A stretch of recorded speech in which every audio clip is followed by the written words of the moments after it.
ყინულ სახში მუშაობ სადღაც 15-დან 20 წლამდე ხარ ზუსტად არ მახსოვს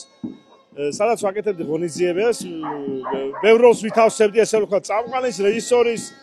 მუსიკის მონტაჟი რა თქმა უნდა ჩემს გუნდთან ერთად შემდეგ რა თქმა უნდა გადავედი ინკლუზიურ ჯგუფთან ესე შემიქმნეს ესეთი პირობა რომ უნდა გადავსულიყავ ინკლუზიურთან იქაც რა თქმა უნდა მუშაობ უკვე წლების მანძილზე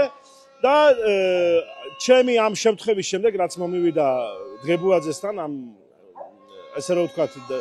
ჩემზე ფიზიკურად რო იძალა და ამის შემდეგ დღეს ჩატარდა კრება და გამოაცხადეს რომ შენ გჭირდება ლიცენზია. ლიცენზია არის ლიცენზია რომელიც ესეთი ლიცენზია არასდროს არ მოუთხოვიათ და რატომღაც ამ შემთხვევის შემდეგ ითხოვენ ლიცენზიას და მე ვუთხარი რომ რა თქმა უნდა დავსვიკითხა რომ ჩვენ რო წავათ ეს ცივილიზებული მოქმედება იქნება ჩვენ რო წავათ საწავო ეს ხალხი ნუ ანუ ჩემზე გავაკეთე იმიტომ ჩემთან ერთად ბევრი მუშაობს და იმათაც უშვებენ ესე გამოდის და მეთქი რა მოხდება უჩა რომელიც ჩემთან ერთად წლები მუშაობდით და დაავალეს ალბათ და ნუ თქვენ ეს ცივილიზებული მიდგომა უკითხე და როდესაც მოხვალ თქვენ მთავრობაში მაშინ ცივილიზებულად მაშინ მოიქეთ ეს იყო ყველაზე ტკივნეული ჩემთვის იმიტომ რომ ძალიან კარგად იცის ყველამ რომ მე არასდროს გვირგვინზე არასდროს არ მიფიქრია მაგათგან განსხვავებით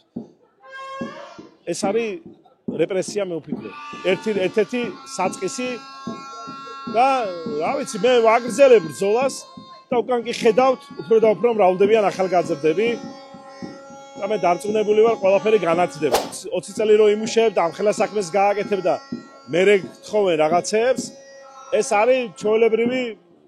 ჩვეულებრივი რაღაცა მასკარადი როგორც სასამართლოში იყო ისეთი მასკარადები ხდება რა.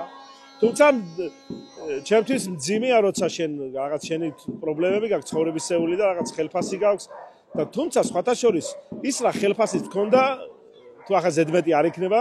ის რაც ხელფასი მქონდა ერთ დღეში მე საქორწილო ღონისძიებებში ვაკეთებდი ამას ეს იყო ჩემი რა თქმა უნდა სულიდან და გულიდან გამომდინარე რასაც ვაკეთებდი მე სპორტულ ცენტრში და ყველა ბავშვი მიცნობს ყველა მშობელი მიცნობს მე რა გულით და რა საქმით უდგებოდი შეიძლება ბევრი რამე არ იცოდნენ ჩემს შესახებ მაგრამ მე ამ ყველაფერს ვაკეთებდი და მე ყველაზე მაგრად რაზეც ვღელავ ეხა ინკლუზიური ბავშვები ძალიან მოყვარო არ მე განსაკუთრებით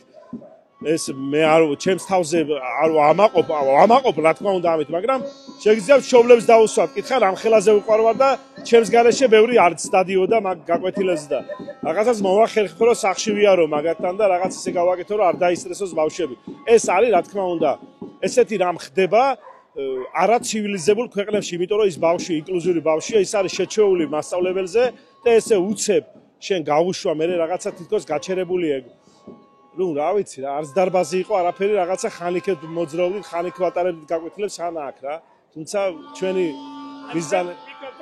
აბრამიძე იძულებული გახდა რომ აბრამიშვილი სამსახურიდან გაეშვი კი ეგრე ესე ვფიქრობ იმიტომ რომ ჩვენ წლები გვაკავშირებს ერთმანეთთან სამსახურშიც და ისეც რა მეგობრული ურთიერთობა და მე ეგრე ვფიქრობ თუმცა ის ბოლო ფრაზები ალბათ არ ვიცი რა იყო მაგრამ